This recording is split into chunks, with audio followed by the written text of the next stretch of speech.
शुरू करें। चलिए देखिए, सभी हमारे पत्रकार भाई, आज बिहार विधानसभा में बिहार का बजट जो है वो पेश किया गया है और ये सरकारी पन्नों पर झूठ और जुमलों की स्याही से लिखा हुआ भाषण जो है माननीय उप मुख्यमंत्री सम्राट चौधरी जी ने पढ़ा है, मगर इससे जमीनी सच्चाई कुछ और है, वास्तविकता कुछ और है। और पूरी तरीके से जब हम लोगों की सरकार 2015 में महागठबंधन की थी, अच्छा, क्रिप्टो के मार्केट में भी ट्रेड करना चाहिए। उस जमाने से ही ये बात, पुरानी बातें दोहराई गई हैं। हर ब्लॉक में स्टेडियम बनेगा।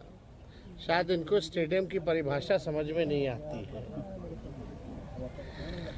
आज तक 10 सालों में या इतने सालों में आज तक जो है किसी भी प्रखंड में ढंग का स्टेडियम आज तक नहीं बना है। वही पुरानी बातें जो 5 घंटों में जो है पटना पहुंचेंगे, 4 घंटों में पहुंचेंगे, लेकिन स्थिति क्या है? पुल पुलिया टूटता रहता है, भ्रष्टाचार का भेंट चढ़ता रहता है। एक पुल, मेगा जो पुल जो बन रहा है वो एक बार नहीं 3-3 बार टूटता है, फिर भी किसी पे कार्रवाई नहीं होती है। हम लोगों को बिहार की चिंता है और इन लोगों को सरकार बचाने की चिंता है।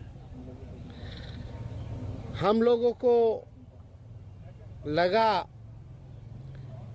कि इस आखिरी बजट में जो इस मौजूदा सरकार, जो एनडीए की सरकार है नीतीश कुमार जी के नेतृत्व में, ये इन लोगों का आखिरी बजट है। अब ये लोग दोबारा सत्ता में आने वाले लोग नहीं हैं। आखिरी बजट में हम लोगों ने कल मांग भी की थी कि 200 यूनिट फ्री में बिजली किया जाए, किसानों का जो ऋण है वो माफ़ किया जाए, उनको फ्री में बिजली उपलब्ध कराया जाए। माई बहन मान योजना के तहत कम से कम 65% ऐसी महिलाएं हैं जिनको खून की कमी है। बिहार प्रदेश में सबसे ज़्यादा बौनेपन के शिकार जो होते हैं बच्चे हो रहे हैं पूरे देश में। इनको कम से कम 2500 रुपया प्रति माह जो है वो दिया जाए। हम लोगों की मांग थी कि गैस सिलेंडर को जो है 500 रुपया कर दिया जाए। वृद्धा पेंशन, विधवा पेंशन, दिव्यांगों का पेंशन 400 से बढ़ा करके ये 1500 रुपये कर दे। लेकिन इसमें कहीं भी इस मौजूदा बजट में इस एनडीए की सरकार ने ध्यान नहीं दिया। लेकिन आखिर कब तक नहीं करेंगे? हम लोग हमेशा इस लड़ाई को लड़ेंगे और इनसे जो है नाक रगड़वा करके भी करवाना पड़े तो महिलाओं के खाते में उनको आर्थिक न्याय दिलवाने का काम हम लोग जरूर करेंगे। आप बताइए, 3,17,000 करोड़ का बजट इन्होंने बताया है भाई। 3,17,000 करोड़ का। टेक्निकल हम बात अगर पूछें तो सरकार को रेवेन्यू तो आ ही नहीं रहा, राजस्व तो मिल ही नहीं रहा, तो ये अचानक से 3,17,000 कैसे पहुंच गया? जब बिहार को रेवेन्यू ही नहीं आ रहा है तो ये 3,17,000 कैसे पहुंच गया? बात है कि ये इन्फ्लेटेड बजट है। बढ़ा चढ़ा करके अगर बोलना ही था तो 3 लाख क्या, ये लोग 5 लाख बोल देते हैं, 5 लाख करोड़ करेंगे। तो इसका कोई मतलब नहीं है। पिछले बार भी जो बजट में इन लोगों ने घोषणा किया था, कौन सा काम जो है इन लोगों ने पूरा करने का काम किया है? पूरी तरीके से जो है धरातल पे कुछ नहीं नजर आ रहा। 7 निश्चय की बात करते थे, 7 निश्चय का बताओ कौन सा योजना सफल है? 7 निश्चय 2 की बात करते थे। बताओ 7 निश्चय 2 की योजना कौन सी सफल है? कोई तो योजना सफल नहीं हो पा रहा। ये पूरी तरीके से बिहार के हित में ये बजट है ही नहीं।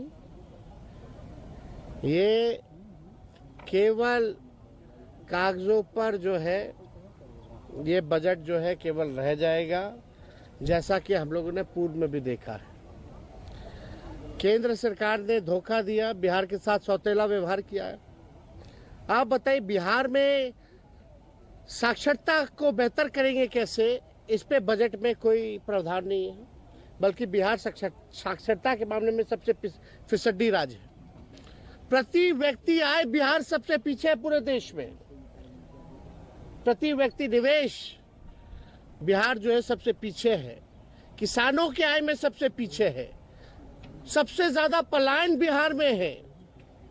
सबसे ज्यादा गरीबी और बेरोजगारी बिहार में है। कहीं कारखाने खोलने की बात नहीं कही गई, कहीं फैक्ट्री लगाने की बात नहीं कही गई। कहीं भी आप देखिएगा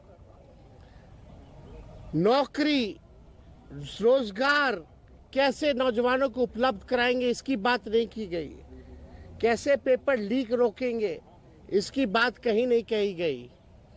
पूरी तरीके से लॉ एंड ऑर्डर के बारे में कोई चर्चा नहीं, बल्कि अपराधी जो हैं आजकल प्रशासन के लोग जो है वो असुरक्षित महसूस कर रहे हैं। पुलिस कर्मियों को जो है मारा जा रहा है, कभी कौन माफिया मार दे रहा, सर फोड़ दे रहा, कभी गोली चला दे रहा।